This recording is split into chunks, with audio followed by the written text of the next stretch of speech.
कि जैसे इससे पहले जरा एक सवाल हम करते हैं, जरा सुनिए क्या सवाल है कि अगर हम किसी विद्यार्थी से पूछे कि 5/5 का वैल्यू क्या होता है, 5/5 वैल्यू क्या होता है, तो इसका वैल्यू 1 होता है। सभी बालक बोलेंगे, जो कमेंट सेक्शन है सभी उसमें बताएंगे कि इसका वैल्यू क्या होता है, ठीक है, मौनदार नहीं रहेंगे। और 4/4 का वैल्यू क्या होता है, इसका वैल्यू होता है। 3/3 का वैल्यू क्या होता है, 1 होता है। इसी प्रकार से 2/2 का वैल्यू क्या होता है, 1 होता है। इसी प्रकार से 1/1 का क्या होता है, 1। लेकिन अगर 0/0 आएगा तब इसका वैल्यू क्या होगा, सभी बालक बताएंगे कि 0/0 आ रहेगा तो इसका वैल्यू क्या आएगा, जरा बताएंगे पुनः पूरी रूप से कि क्या इसका वैल्यू होगा। 0 को जो है इसको बोलते हैं मीनिंगलेस बोलते हैं।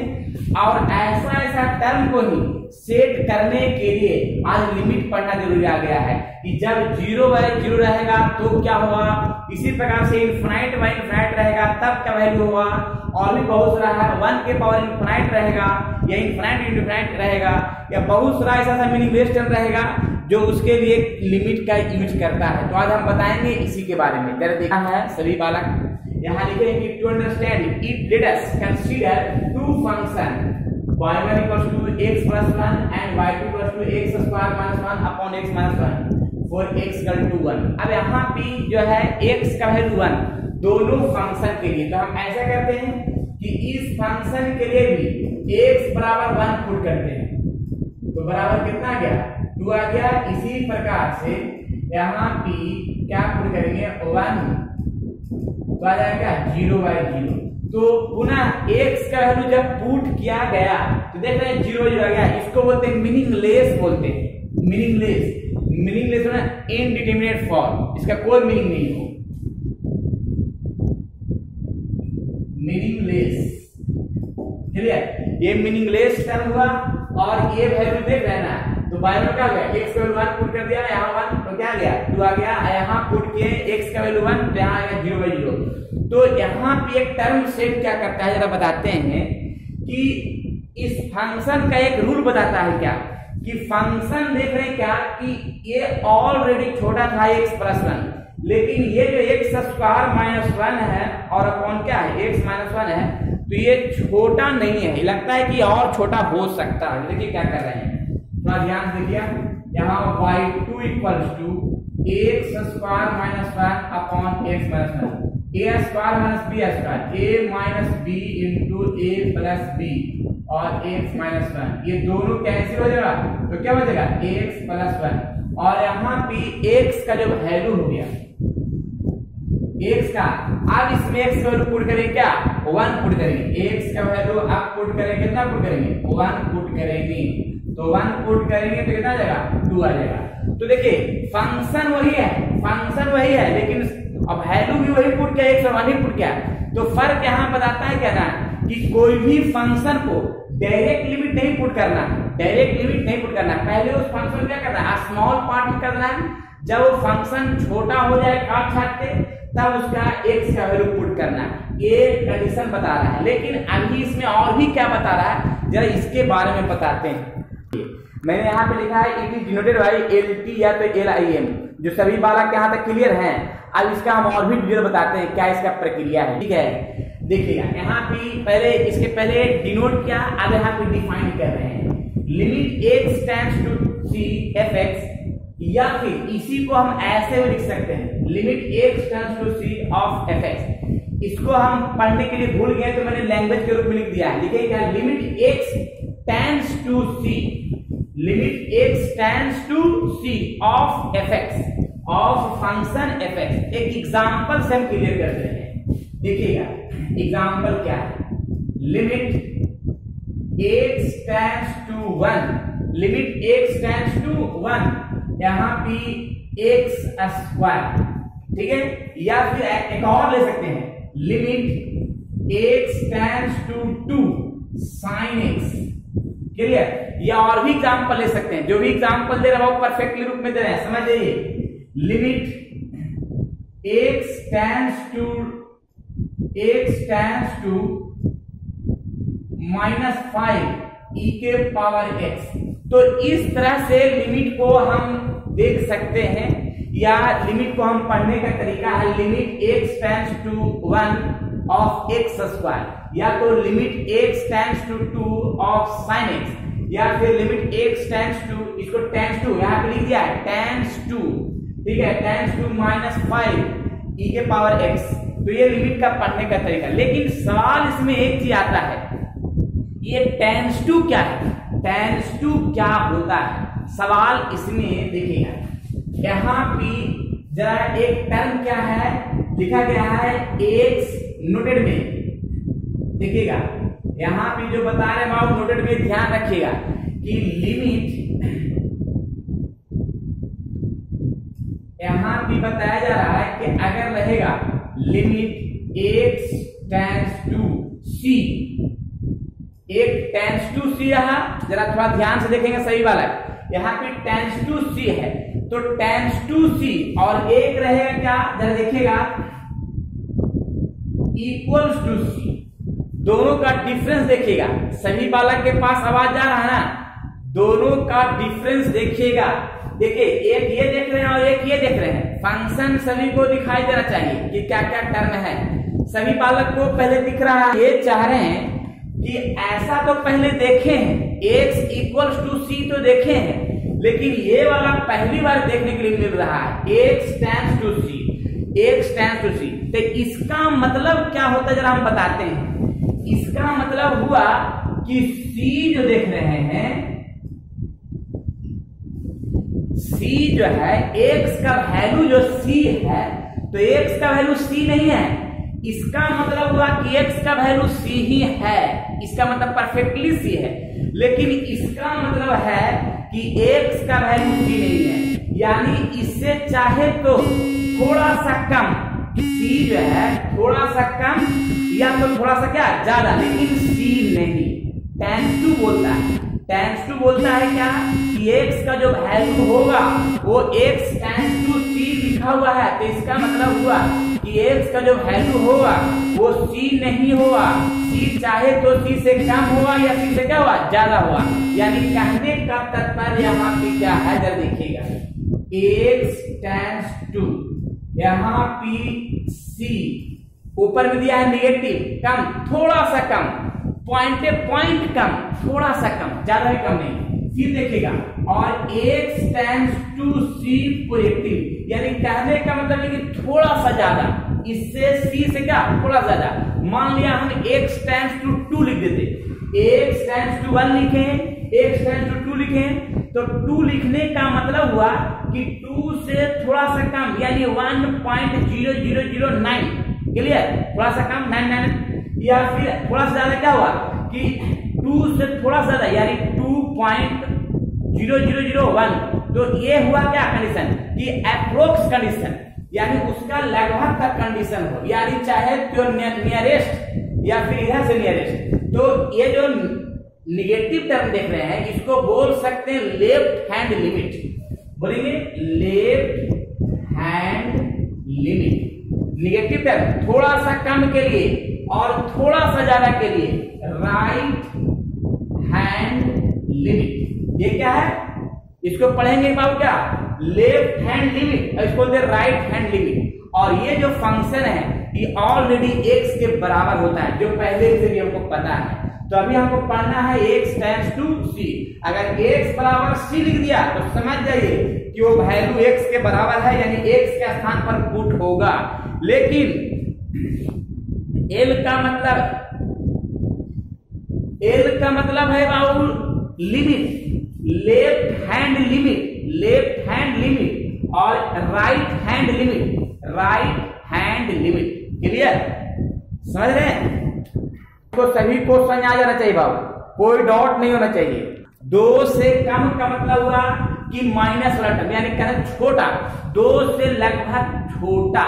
तो 2 से छोटा लगभग हो सकता है, x का वैल्यू हम बोल सकते हैं कि क्या 1.99999, इस तरह से बहुत सारा 1.999, यानी लगभग छोटा है 2 से, यानी थोड़ा सा पॉइंट का छोटा है 2 से। क्लियर। और इसका मतलब हुआ कि राइट हैंड लिमिट का मतलब है कि x का जो वैल्यू हो गया 2 से बड़ा, तो 2 से थोड़ा सा बड़ा, तो थोड़ा सा बड़ा कितना हो सकता है? 2 से थोड़ा सा बड़ा हो सकता है 2.000001, ऐसा हो सकता है ना। मैंने जब तक के जीरो, जब तक थक ना जाए, जब तक जीरो लिखते जाएं और वही छोटा होगा, ठीक है, यानी वही सबसे नजदीकी होगा। यानी कहने का मतलब है कि लेफ्ट में नजदीकी और राइट में नजदीकी कौन सा होगा, वही एक टाइम्स 2 बताता है। टाइम्स 2 बताता है कि हम 2 के बराबर नहीं है। टाइम्स 2 बताता है कि हम 2 के बराबर नहीं है, लेकिन एक चीज जरूर बताता है कि 2 के बराबर तो नहीं है, लेकिन उसका 2 से छोटा नजदीक है, 2 से छोटा वाला नजदीक है और 2 से बड़ा वाला में भी थोड़ा नजदीक है, यानी लेफ्ट में और राइट में। जैसे कहने का एक ग्राफ के माध्यम से देखिएगा, एक ग्राफ के माध्यम से हम क्लियर कर दे रहे हैं कि यहां पे मान लिया 2 है, तो 2 से 1, हाँ समझ में नहीं आ रहा है, थोड़ा देखिए ना, समझाते तो हैं, समझाई तो रहे हैं।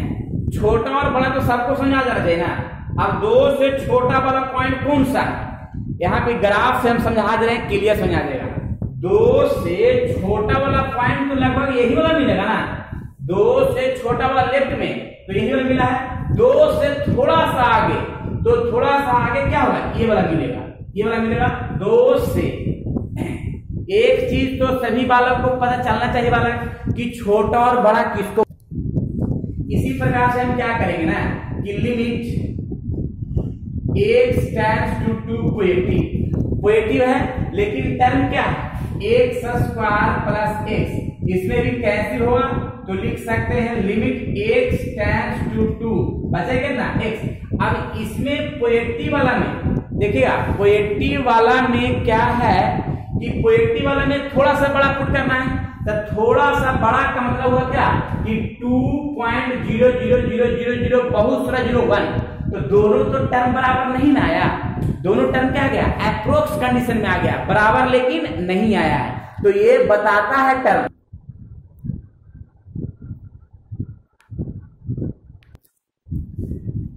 थ्योरम फर्स्ट,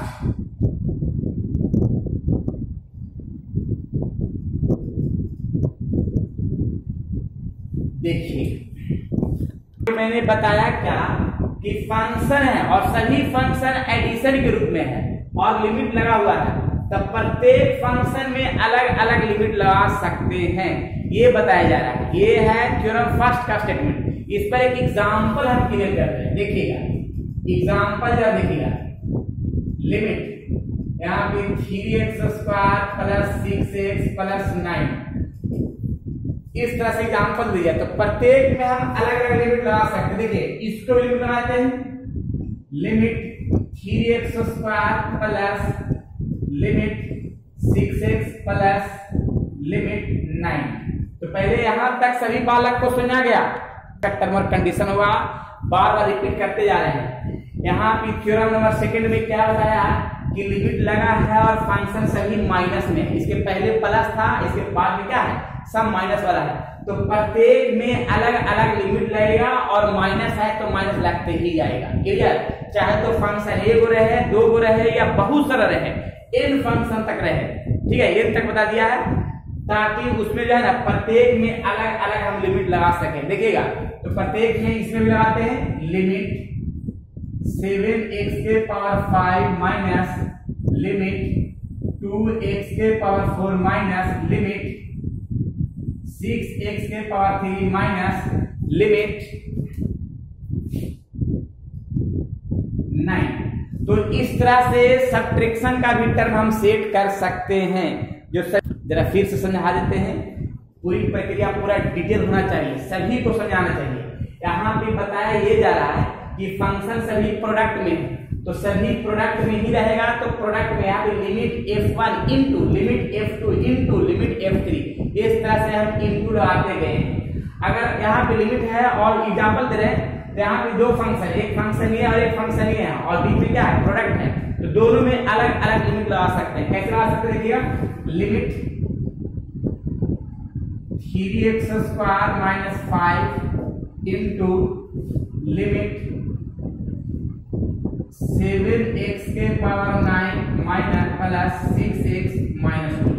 देखिए क्या बताया, मैंने बताया क्या है बालक कि यहाँ पे limit 3x square minus 5 7x के पावर 9 प्लस 6x माइनस 2, प्रत्येक में हम लिमिट जो है लगा रहे हैं तो दोनों का अलग अलग, पहले इसमें लगा दिया इनटू, फिर इसमें लगा दिया, दोनों में क्लियर यहाँ तक है सभी बालक।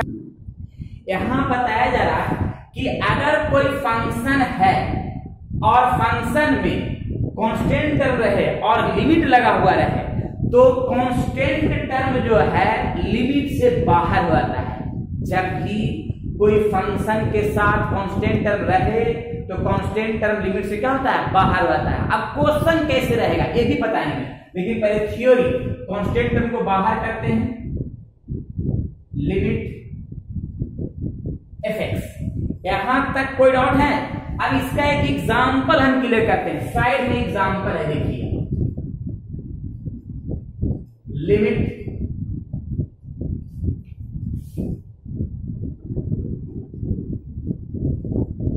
सभी को दिख रहा है, सभी को दिख रहा है बालक। यहाँ भी क्या है, लिमिट 2x स्क्वायर है, तो यहाँ भी कांस्टेंट टर्म कितना है, ये 2 है, तो 2 क्या हो जाएगा, बाहर हो जाएगा, यानी 2 लिमिट से बाहर हो जाएगा और लिखा है क्या, लिमिट x स्क्वायर। यहाँ तक कंफर्म हो गए सभी बालक, बोलेंगे हैं। देखिए कैसे लगाते हैं, डिवाइड में था तो ऊपर वाला का अलग लिमिट लगाया, नीचे वाला का अलग, तो इसी प्रकार से एग्जांपल में भी ऊपर का लिमिट अलग, नीचे का लिमिट अलग। देखिए लिमिट क्या हुआ, 3x square plus 6x minus 5 और डिवाइड में लिमिट यहाँ पे क्या हुआ, 9x के पावर 6 7x के पावर 5 प्लस 7x स्क्वायर और माइनस 2। इस तरह से लिमिट का यूज कर सकते हैं बाबू, डिवाइड का ये कंडीशन है।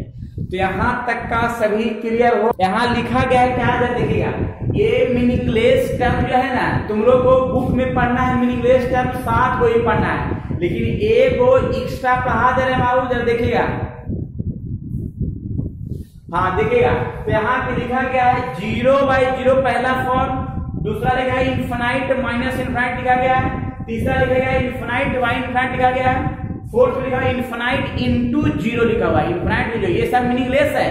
फिर देखिएगा 0 के पावर 0 मीनिंगलेस है, फिर इनफाइनाइट के पावर 0 मीनिंगलेस है, 1 के पावर इनफाइनाइट जो है मीनिंगलेस है, और इनफाइनाइट इनटू इनफाइनाइट ये भी क्या है, मीनिंगलेस है। तो ये सभी टर्म जो है मीनिंगलेस टर्म है, जो इसी के बारे में बताएंगे एक एक करके। आज मैंने लिमिट का थ्योरी दिया है और ये लिमिट क्या है, क्या इसका प्रोसेस है, क्या इसका टर्म है, क्यों बनाते हैं, इसके बारे में बताए हैं और इसका डिटेल जानकारी अगले क्लास में देंगे, जिससे कि टोटल कंडीशन क्लियर हो सके। और एक चीज है कि जो भी विद्यार्थी मेरा लाइव क्लासेस करना चाहते हैं तो डिस्क्रिप्शन में नंबर दिया हुआ है, कांटेक्ट करके लाइव क्लासेस कर सकते हैं और अपना एग्जाम का पूरी तरह से तैयारी कर सकते हैं। तो फिर नए थ्योरी के साथ लिमिट का ही चलेंगे, लिमिट में ही नया थ्योरी देंगे और इसका नया कॉन्सेप्ट के साथ फिर अगले क्लास में इसका बताया जाएगा। जब तक मेहनत करते रहिए और बढ़ते रहिए आगे।